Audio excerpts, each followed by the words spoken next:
Doc is back.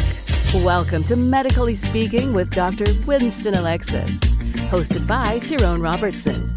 Join Doc and his guests as they discuss healthcare and the Caribbean community every Thursday at 11:30 a.m. Eastern Standard Time on caribcast.tv, Apple Podcasts, Google Podcasts, and most other popular podcast platforms. I didn't grow up here, but Broward County has become home to me. This is where I settled. I raised my family here and started my practice here. For over 20 years, I've represented my neighbors, people who needed help in a stressful time. If you find yourself in need of an attorney, reach out to someone you can trust, someone with a proven track record. When a car accident or personal injury sets you back, call Scott McCullough. 954-989-3435. Hello, ladies and gentlemen, and welcome to this episode of Medically Speaking with Dr. Winston Alexis. Doc. What's going on? How are you? I'm okay. I'm worried about the few of my people who didn't listen to Fauci. Oh, no. And who listened to the gentleman. Yes. Right? So now Fauci is back on center stage. That's correct. And, he was always on center stage because to believe somebody don't believe in science in this day and age. Indeed. Why you think we're talking on this? Why you think this is science? That's right. When you drive your car, why you think it is? Science. That's right. When your fridge working home, science. That's all the thing that's science. Everything in a progressive life is science. You know, and to have people believe this nonsense that somebody who has never even gone to anybody's school, no more than the generals and no more than and people buy it. No, that's not it. There is another reasoning behind the whole thing. But the point is, the new committee on Corona is saying that one of the most important thing in getting rid of this, and remember, it's a world pandemic. People, please understand, if we clear it up here, and it ain't clear up in Jamaica, and it ain't clear up in England, the flights will bring it back. That's correct. It's gone nowhere. Right, so we have an investment in seeing that it's done properly throughout the world. Indeed. I hear people talking about they ain't going to take Chinese, what do they call it?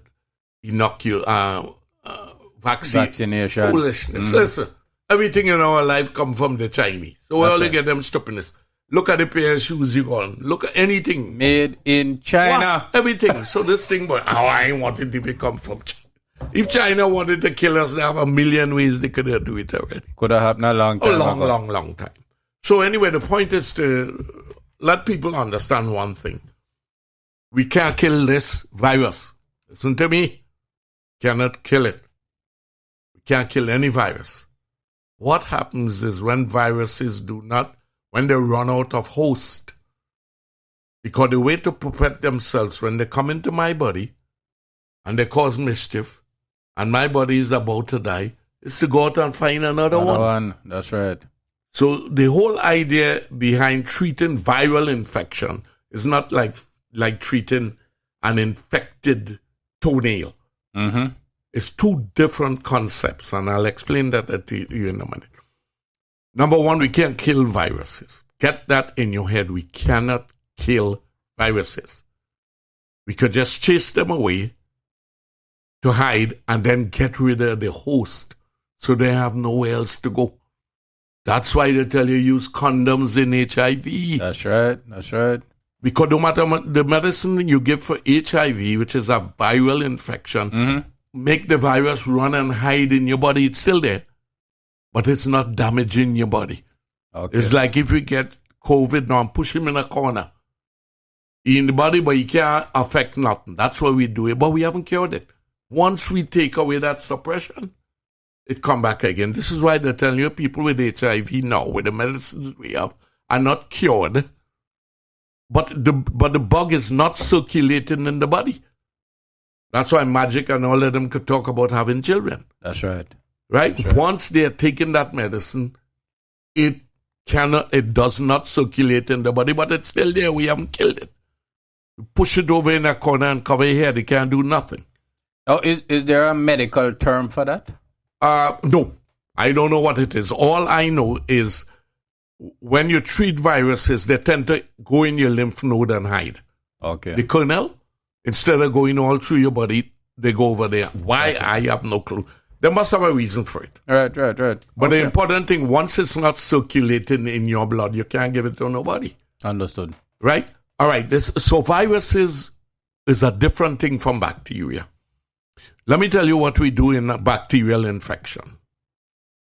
Pain in your mouth, your teeth have an infection. Mm-hmm.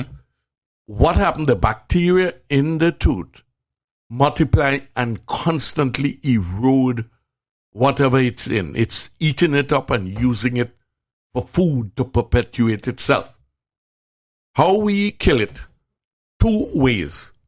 Your immune system jump up and start to fight it, and we kill it with antibiotics. So we kill at 2 levels.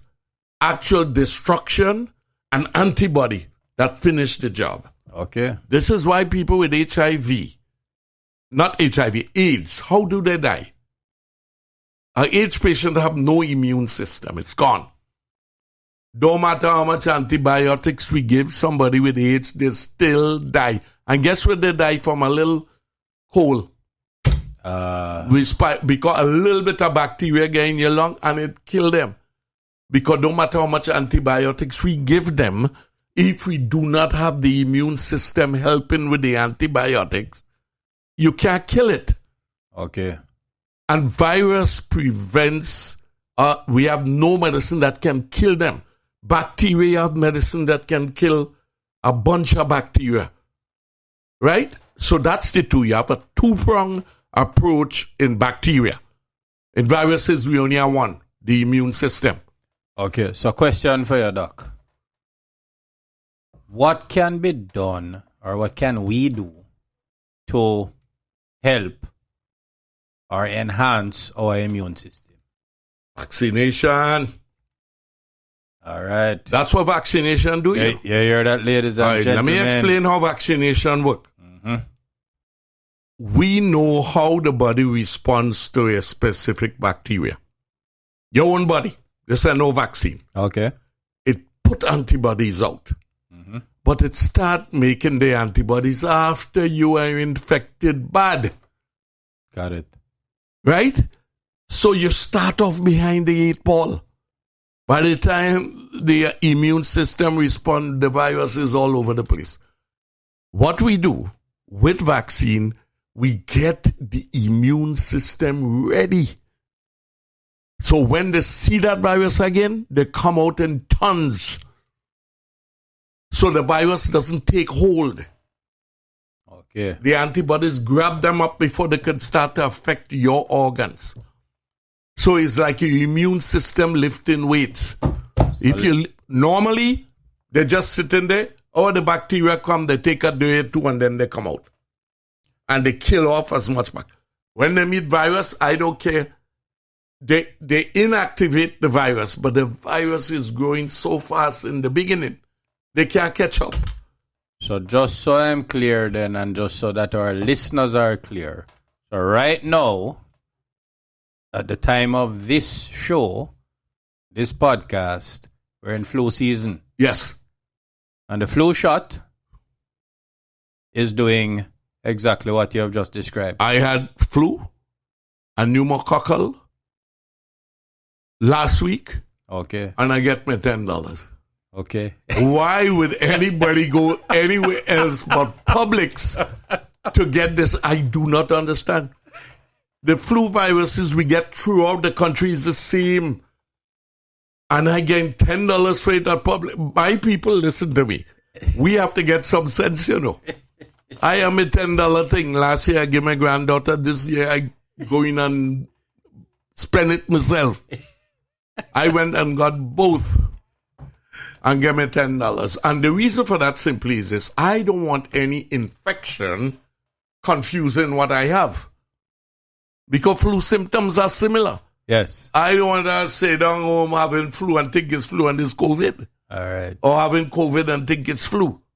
You need to Pump up yourself before the flu come, so you could take care of that. All right. That's one reason. The second reason is flu in itself could kill you, especially old folks like me. Flu in itself. I'm sorry. What are you saying? Old folks like who? I and I. No, young fella like you. Listen, don't bother with that. I make. You want them to take away my Medicare card? No. I am an old man. And when I go to movies and I stand up in the line, I could see all the people and them watch me cross-eye. Could I have 2 senior citizens, please? They stand up and they watch me. Especially if I'm in my short leave and my gun is showing there. But they don't say nothing. They shake their head and stamp the thing. I waited for them to ask me for my driver's license. They never did. I will never refer to you as a senior citizen. What? You interfere with my discounts. You keep your discounts to yourself. Yeah. But anyway, let's get back to this thing. Listen. All right, so the whole idea is if you get a vaccine, when your antibodies see the virus that help you make the vaccine, it sends tons of antibodies at it. If you don't have that priming, the bacteria, the virus grows so fast, by the time your immune system, it can't catch it. How do they treat some of them? They get antibodies from people who've been sick and infuse you with it. That is what vaccine do, except they're infusing it. They're getting you ready before. And by the way, the antibody is not in your system, you know. When you get a vaccine, it makes you immune glands that make the antibodies ready. So when they see a virus, tons of antibody come out at it. All right. That's how they prevent it. They stop it in the tracks. If you let it go already, I would just want you to know how it works. So it's not a strange substance. Your body make the thing that kill the virus, not the vaccine. The vaccine is just telling your system, listen, learn how to make things to kill this before you even get it. All right. So on that note, I will say 2 things, or I'll speak about 2 things. One, ladies and gentlemen, we're in flu season. Do not be afraid. You have a physician here telling you, a very respected and well-known physician in the community telling you, all of us, that he had his flu shot. Right? And my wife cussed me because she went long before me. All right. So go and get your flu shot. Yeah, man. Go and get your flu shot. Do a thing to you and it'll help you. Now, the other thing that I want to speak about is that, again, we have now heard that the vaccine for COVID seems to be coming on nicely. Things seem to be coming along even better than expected. Yeah, but what all you could do is come by, once they say it's here, come by my house and see if I did. Because I'm first in line. Okay. They say doctors and their family going to get first. So if you're sure, when I go in for mine, I will tell all you and you drive down my house and see if I did. All right. I am first in line to. Let me explain to you why. You know how much people listening to this have had vaccine and they know? That's right. Every time you get a cut and you go in the emergency room, you hear that thing they say? You need tetanus. What the hell you think that is? A vaccine. Listen, we get in so much vaccine we hear know about. HPV vaccine. I mean, measles, mumps since you're a little child. All of we get that and we even know where we get. Us from the Caribbean have that little thing on our shoulder. That, even in America. Yes. German measles, all pregnant women get it. Rubella, they call it. Where do you think that is? That's fact. Americans have been getting vaccine for years and don't know it's a vaccine. They think this is different. It isn't. Okay. All right? So let me tell you, number one is nobody ain't putting no virus in your body. They take a portion of the virus that will get your antibodies to react. They fool it and they throw away the rest. They don't give it. Number one. All right. Now, your biggest concern, will it work? I have to give you a clue. Only a certain percentage do. And they're saying in this case 90%. That's right. That's right. To protect you. Protecting you not by putting anything, but getting your immune system ready. For if they ever see any virus that look like that, boom, knockout punch. That is what it does. Now, remember, the virus need people to continue. Because when you finish killing me, it has to go somewhere. Mm-hmm. So that's why you need to be vaccinated. Because when the virus come out, it's looking for people who are vaccinated. Correct. And the more people is, the more it could spread.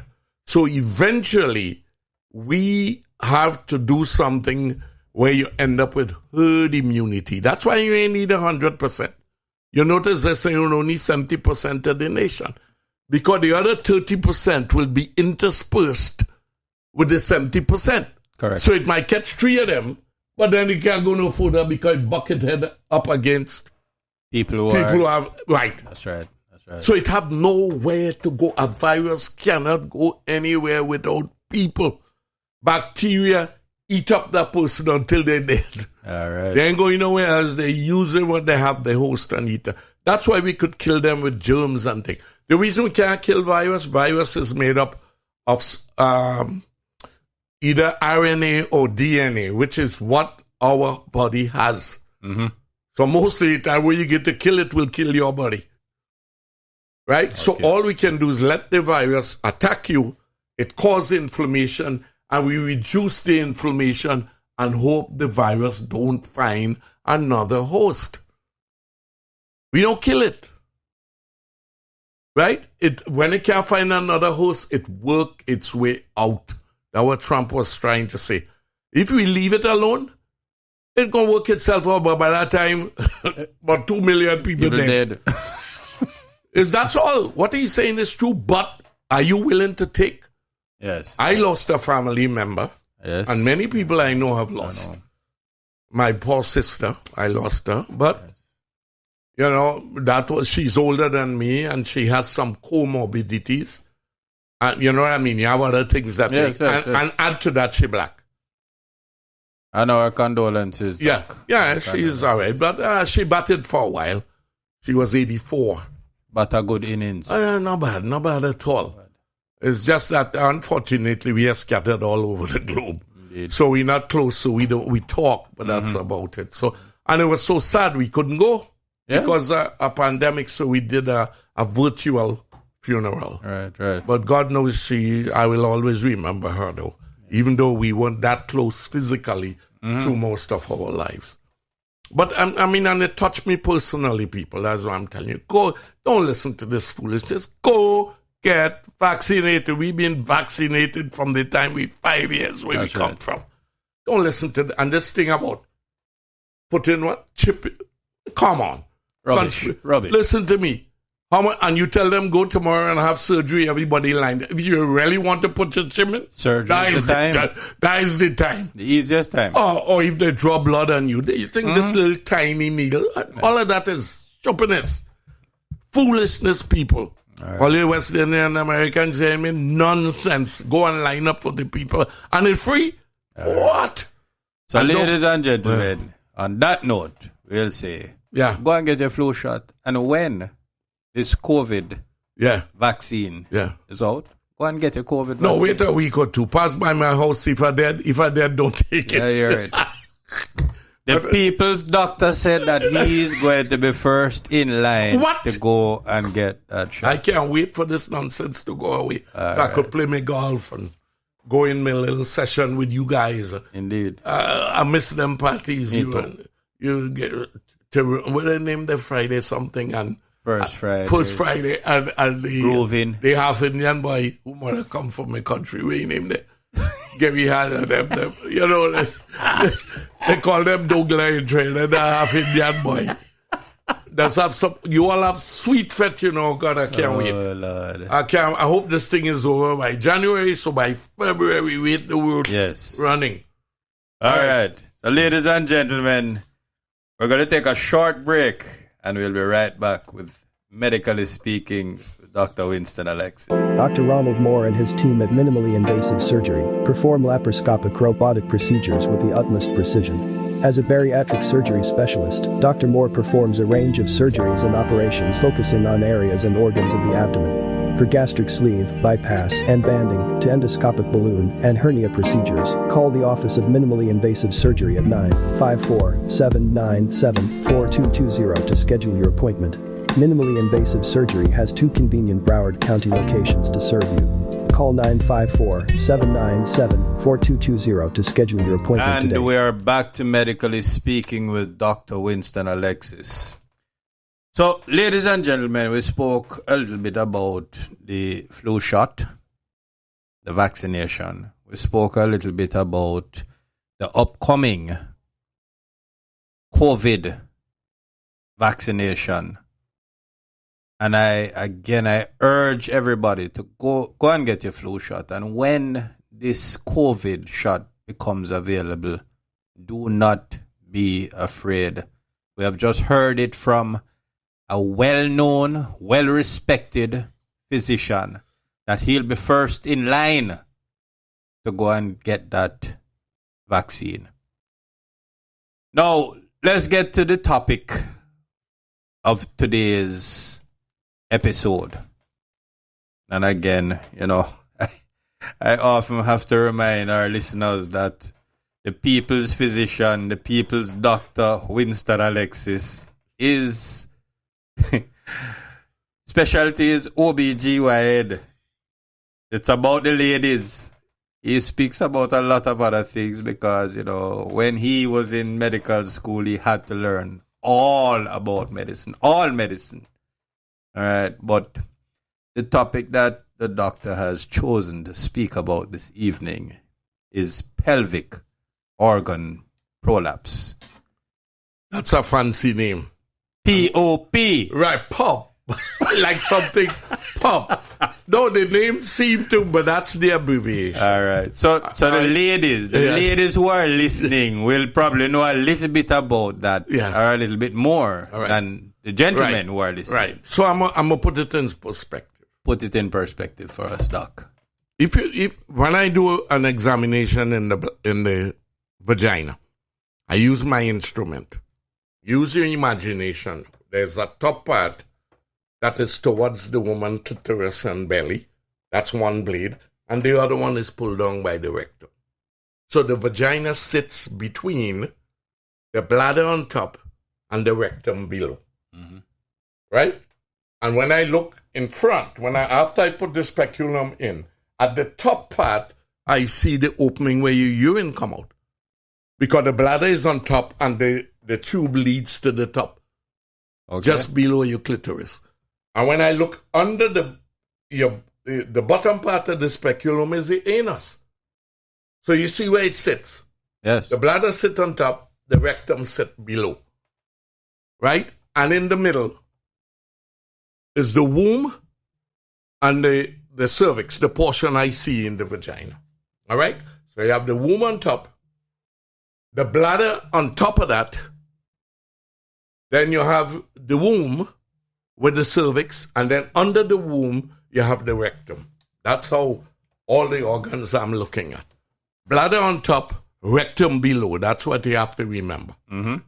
I can't see them, but I know where they are. I can see the opening of the rectum below, which is your anus, and I can see the opening of the bladder on top, which is called your urethra. Sit right below your clitoris. Okay? Now, what happens when a woman stands up? All of that is being pulled downward by gravity. Every time she stands up. We don't have a cavity like that, so we have nothing to fall. You understand what I'm getting? Mm-hmm. But every time she gets up, there's a pressure. Gravity, according to Newton, is pressing down on the uterus, is pressing down on the bladder, is pressing down on the rectum, trying to push it out of the vagina. You understand? Everything. So that whole complex, bladder on top, rectum below, womb in the middle, as you start up that whole thing, pressure bears trying to pull it down towards the vagina. Right? What keeps it in place? We have a something like canvas. We call it a fascia that spins around all these organs and keep them in place. That's the strength. They're called fascia. Okay. So when you stand up, it puts in strain on all these things.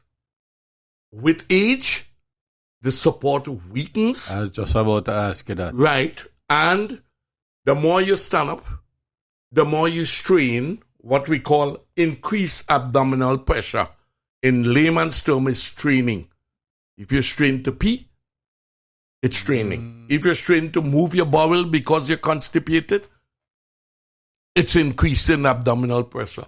When you're pushing a baby out, you increase abdominal pressure. So if you have constipation, if you have many children, you understand? If you have a stricture in your urine, or if you do a job where you're lifting boxes, you understand? All of this puts strain on the female pelvic organs every day of their life.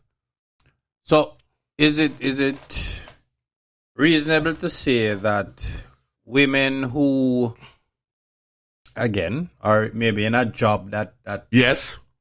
Okay. I know where you're going with anything that make you strain. Okay, interesting. Right? That means going on and lifting on box at home, guys. Right. I'm sorry, you're only going to have to stop. All you have to lift up all them things for your wife. Don't make them they strain. You know, it's amazing. The human is the only animal on earth that get prolapse. You know why? We walk upright. Yes. All the animals is on 4. Gravity don't affect their organs. Interesting. Only females of the Homo sapiens species get prolapse. Dogs don't get it. Cows don't get it. No animal you could think of. Even though gorillas stand up, every now and then, most of the time they're on the 4s because that take away gravity. All right. So let me see now. How come every woman don't get... What happens? The pressure gets so much that the support weakens, and guess what happens? When they stand up, everything trying to fall through the vagina.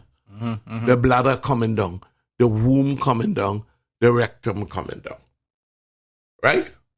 Every time. What hold them in place is these things, supports, made out of fascia. Mm-hmm. But they weaken with straining.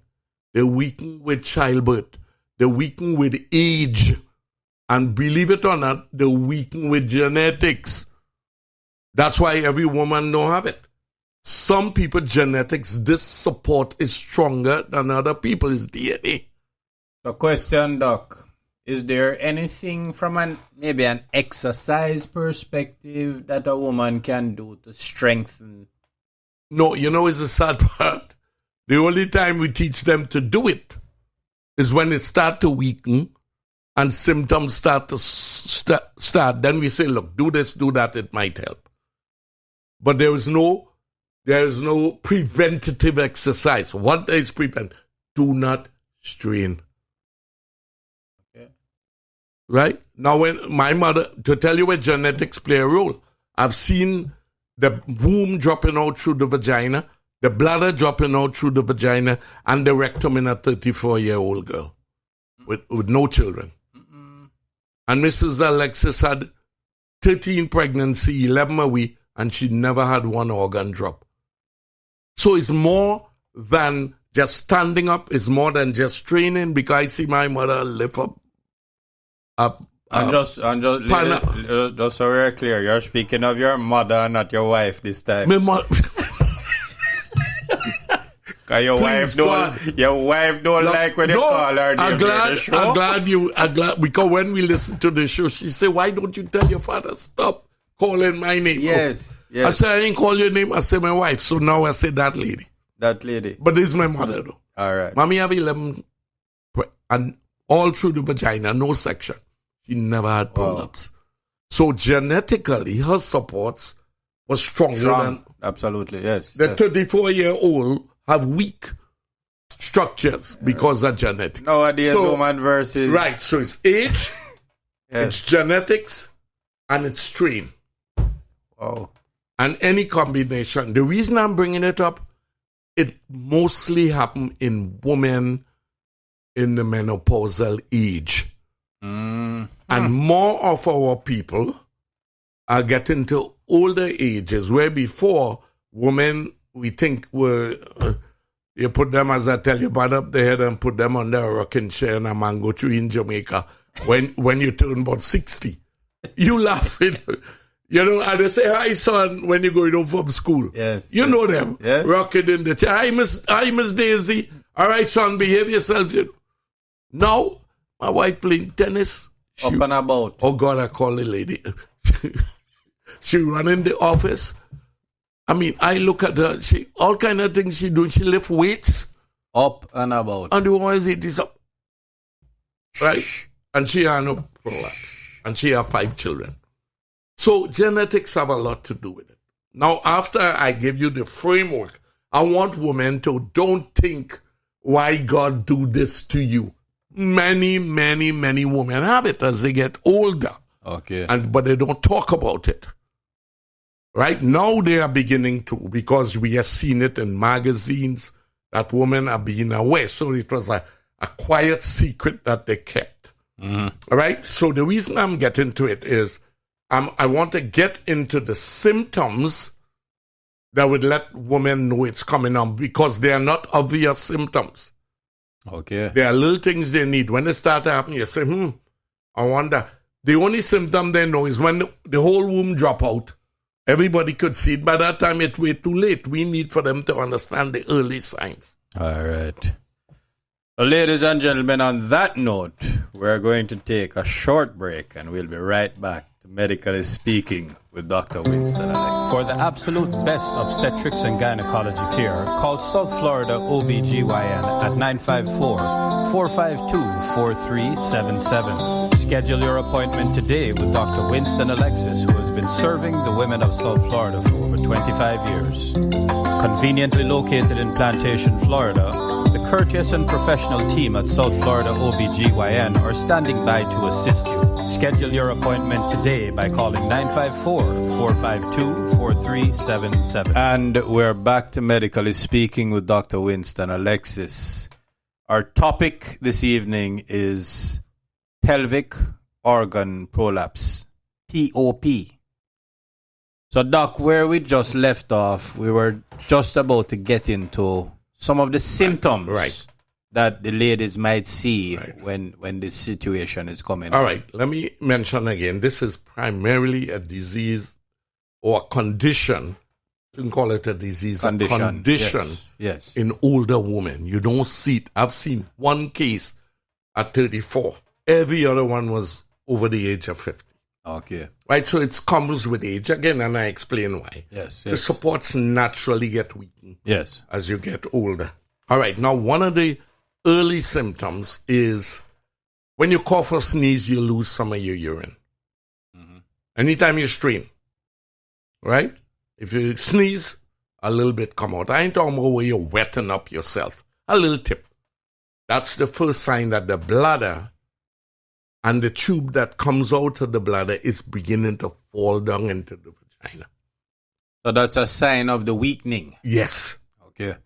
At least the weakening is not equal all around. Sometimes it's mostly with the bladder. Sometimes it's mostly with the rectum. But one of the signs that seem to be very common of all of them is weakening at the support of the bladder and the urethra. Okay. And that usually will cause a little, we refer to it as SUI, stress urinary incontinence. Okay. Not the incontinence where you're wetting down yourself and passing feces. Not that kind of, it's that little drip of urine when you strain. Okay. Either cough, sneeze, lift up a heavy something. That's one of the first and early signs you see. All right? That tells you that the bladder is probably beginning to get some, it's losing some of its support, and it's slowly dropping down into the vagina. When I examine a woman, I can tell whether the bladder is dropping or not. Okay. I'm just telling that that's the time to go see your doctor about it. Okay. All right? And the earlier you do these things, the quicker we probably can resolve them. All right? Now, there's something about the urine you have to be careful about. This is completely different from a woman who can't hold the urine, meaning she have to pee and she have to find a bathroom. Mm-hmm. That is not due to prolapse. That's due most likely to a condition called overactive bladder. You see that commotion where the woman say, yes, gotta go, gotta go, gotta go? yes. Right? And that's different. That's called overactive bladder. So don't mix that up with involuntarily using your urine when you cough or sneeze. All right. And ladies and gentlemen, I want to just make this point. These are normal things. They happen all the time to all sorts of people. Do not be afraid. Do not be ashamed to go and see your physician and tell him about these conditions. Very important. Very important. We are conditioned to think that society and something wrong with something. No, these are issues that happen. These are conditions that happen. And as women life goes don't on. understand it. That's right. It's a part of aging. That's right. That's correct. But it doesn't happen to everybody at the same rate. Correct. And right? this is important for us to mention. Good point, Tyrone. There's no reason to be ashamed. None whatsoever. This happens to the king, the queen, Elizabeth, all of them. Everybody. I bet you the queen wee herself a little bit every now. All right. I don't live in England. They can't put me in jail for that. Every time she laugh or cough or sneeze. Or every time she meet a certain person from the United States. I'm not saying, I'm keeping out of this. Call any names. I ain't called like Mr. Alexis. I ain't called no name. All right. That what? Right. So that's the first one and most common. But remember, if you can't hold your urine, that's not from prolapse. Okay. That's because your bladder is not functioning properly. It ain't dropping no way, just not working right. Yet another condition that you need to see a physician about. But they always have to differentiate That's between incontinence and, by the way, the same one who can't hold the urine gets something called urgent continence. In other words, they're trying to find a bathroom and you go to open a door and it's not the bathroom, they'll wet themselves. Mm-hmm. That's called urgent continence. Okay. I'm not talking about, you just sneeze, no urge, and the woman wet her panties a little bit. That's stress urinary incontinence. That's the one that's associated with the organs dropping into the vagina. The other one is because the organ is not functioning well, and you treat that completely differently from prolapse. Okay, so that's one of the early ones. The second thing you have to be concerned is getting the feeling you're not emptying your rectum every time you go to move your bowel. Okay. Somehow you feel somehow is left in there. Mm-hmm. Right? So what happens, the feces get down into the rectum, getting ready to come out, but then that portion, right, has gotten ballooned out, so it sticks in there. Mm-hmm.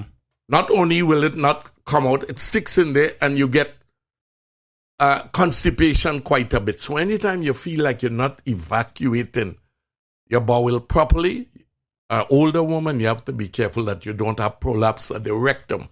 Okay. While the bladder is coming down, the rectum tend to go up. Because those are where the supports is. There's a support between the vagina and the bladder, and there's a support between the vagina and the rectum. If the one below get weak, the rectum push up into the vagina. It's called a rectocele. When the bladder drop, it's called a cystocele.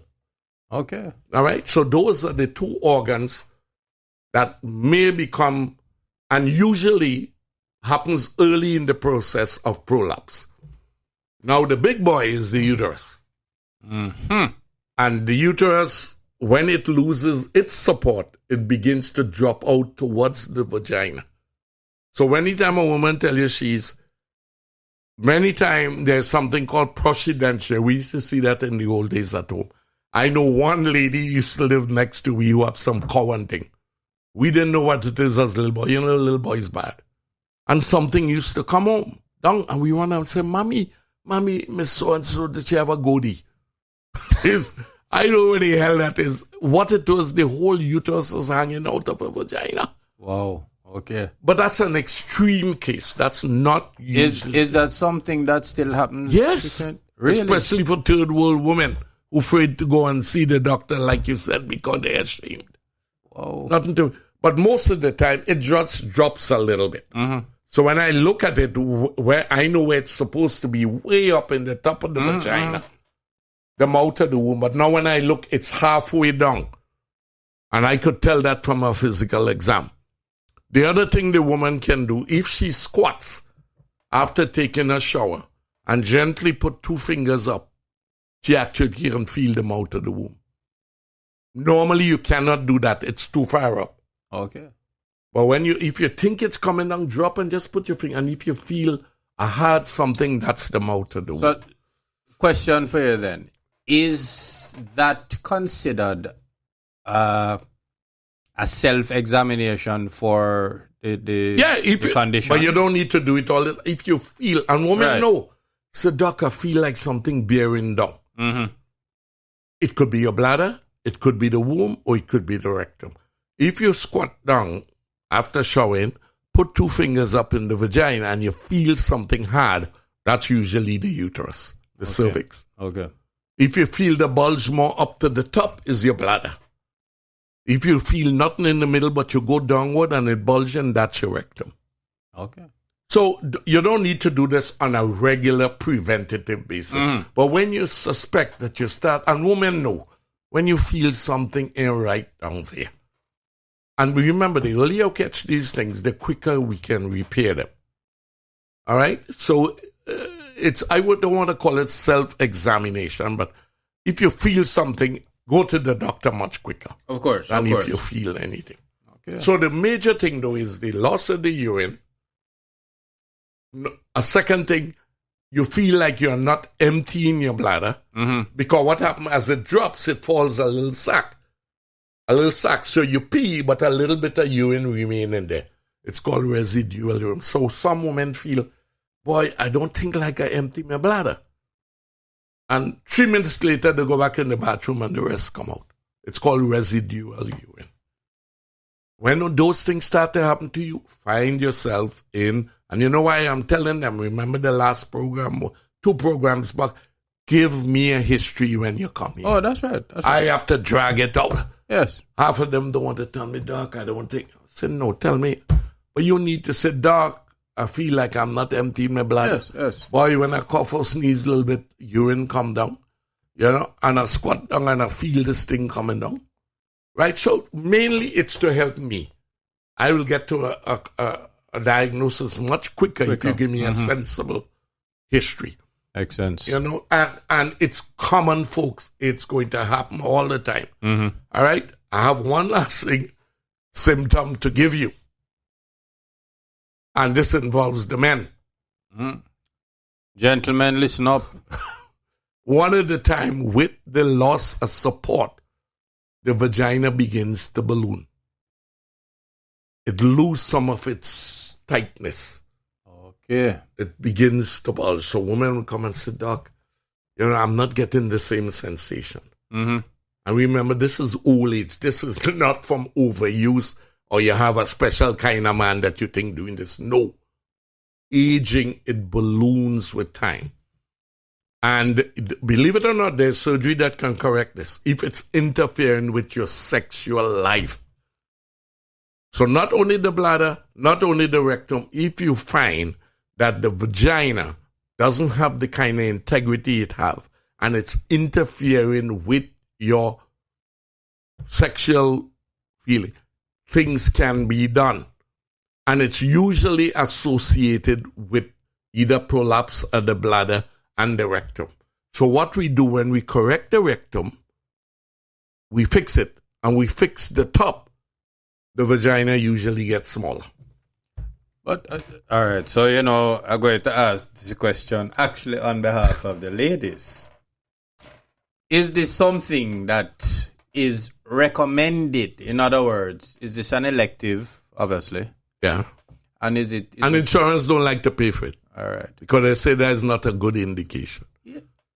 But my job is to make sure my patient's happy. Patients and the patient's husband. I ain't getting into that part, you know. No, I don't listen to no man. The woman have to complain. I want you not. Because men too worthless. They complain about every damn thing. I want the patient to say, Doc. All right. So I'm going to ask you another question now, Doc. What are the negatives of a woman doing such a procedure? Actually, you're making it too tight. I've had that. We do it, and then she said, "Oh my God, my husband can't." But that's seldom. There are very few. There are very few side effects. The only side effect, sometimes it fails. Okay. It do for a while, and then over time it happens again. Okay. But they have. By the way, I don't do it anymore, folks, because we have a new subspecialty in OBGYN called uro, which means like urinary gynecology. There are gynecologists who specialize in repairing these things. I used to do it years ago. I don't do it much now because I happen to find a guy who's really good at it. And as a matter of fact, how I found him, I went to a conference in Chicago to upgrade myself in what new techniques they have. And this guy was one of the teachers.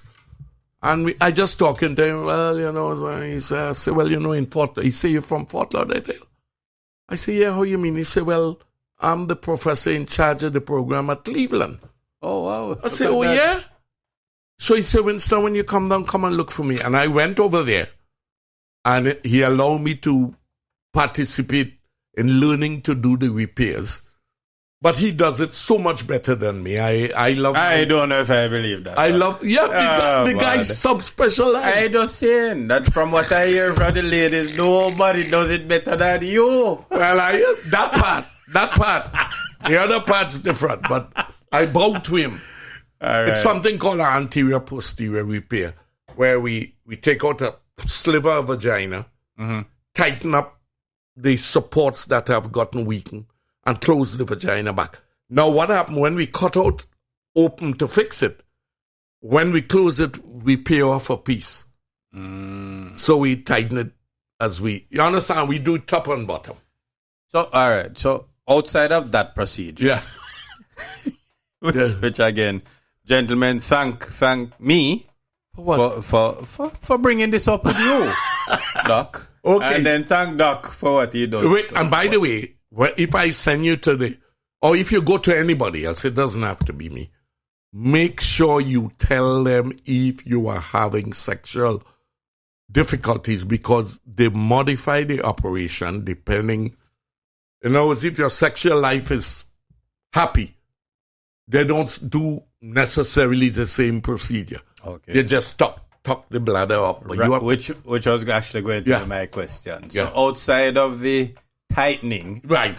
What is the main thing is the tightening is actually as a consequence of the therapy. Yes, the therapy is to open the vagina right where the bladder sits, tighten up the structures that have weakened in the bladder, and then close the vagina back over. That's what I was getting at. Right? Okay. But when we close it for the guys, we take a elliptical piece, so when we close it, it's smaller. You understand?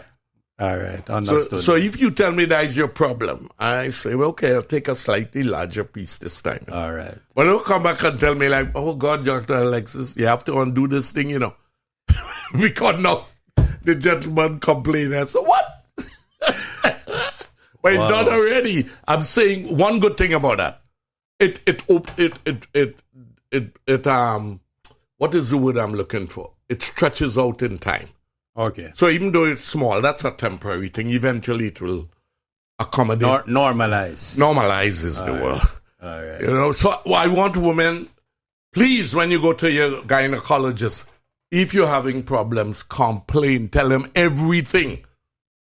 Not hiding some of the thing like Tyrone said earlier. Yes. All right? Okay. Nothing to be ashamed of, ladies. And quite frankly, depending on where you are in life, you should be able to share this with your partner. Yeah. And by the way, I can't let another person know what I'm saying here.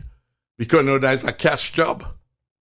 All right. The part where you change the circumference, insurance don't pay for that. Okay. They pay for moving the bladder up and down, but you have to talk to the doc. I want you to talk a little bit. Okay. Yeah, but you have to be willing to pay. I used to make a good bit of money from that. Not in Florida, in D.C. In D.C., gentlemen. Early days. Yeah, not here. I don't want nobody come accuse me or anything here. So, ladies and gentlemen, I don't know about you, but I was certainly enlightened by this episode. And I must say, Doc, thank you. You've taught me a lot this time around. Yeah. You've been teaching me a lot, but this time around I've learned so much. But by the way, this was not done for you. I'm glad you learned something. I hope my listener, my female, I know guys like to hear this because they dig into business that's not theirs. No, but we're involved, Doc. I don't want these guys go now and tell the wife, listen, you better go see doctor. I don't want that. No, we're involved. We're involved with the ladies. Okay, if you say so. Yes, we are. No, but really, I'm glad I get a chance to talk about this because you don't hear about this very much. No. Not because it's not common. It is very common. People don't talk about it. And ladies and gentlemen, this is, again, one of the reasons why we have this program. It's one of the reasons that we express these things to you because we want to talk about things that other people don't. I don't. So they also must thank, and I thank the people because I really enjoy I missed a forum where I could really talk to my people. I have enjoyed it as much with you as I've enjoyed with my previous host. And I miss him from time to time. Yes. But you are doing an extremely good job. You're too kind, Doc. You're too kind. That's why I have to take hats off to the Caribbean Connection, of which you are a part. Yes, sir. And at least you all get me out of retirement. Well, yes. To come and have a good time here once a week with you guys. By the way, Tyrone, you were telling me we're going to reorganize some things later down the road. Yes. As far as what we're going to do in the future. So people keep listening. Yes, and please. we'll tell you what the schedule is going to be like in the future. Tune in, ladies and gentlemen. We have so much in store for you. We have events coming up. Yeah, man. We have medical fairs. All we kind of have, just public service events. We're going to be up and about in the community here in South Florida where we're based and elsewhere. Yeah. All right. Everywhere you turn, you're going to see the Caribbean American connection. As soon as the president-elect take office, we busting out. You're going to see them then. I mean, you guys, Caribbean Connect, they're going to be all over the place. Everywhere. Again, because, we talk about this for years. Yes. These people would know. Our community need to wake up. Yes. This election should tell you we need to combine. We need to get together. That's right. We need to understand how things work and understand as a group. That is correct. We're going to be much stronger than any one of us individually. That is correct. And that is my heart. I want to do that because you guys have taken care of me and my family for many years that I'm in Florida. So I'm giving back in my old way. My father used to tell me I should do some of that. That's right. Ladies and gentlemen, this is yet another episode of Medically Speaking with Dr. Winston Alexis. New episodes available every Thursday at 11:30 a.m. And again, I urge you, log on, tune in, email us your questions at questions@cacpros.com. Medically Speaking with Dr. Winston Alexis has been presented and produced by the Caribbean American Connection. Until next time, thank you very much, and we appreciate your time with us on Medically Speaking with Dr. Winston Alexis, hosted by Tyrone Robertson. Join us next Thursday at 11:30 a.m. Eastern Standard Time on caribcast.tv, Apple Podcasts, Google Podcasts, and most other popular podcast platforms. Doc is back. Although the host and guests are qualified professionals, they assume no responsibility for inaccuracies, omissions, inconsistencies, and any slight of people or organizations. Listeners should use their own judgment or consult an expert or their personal physician for specific applications to their individual medical problem.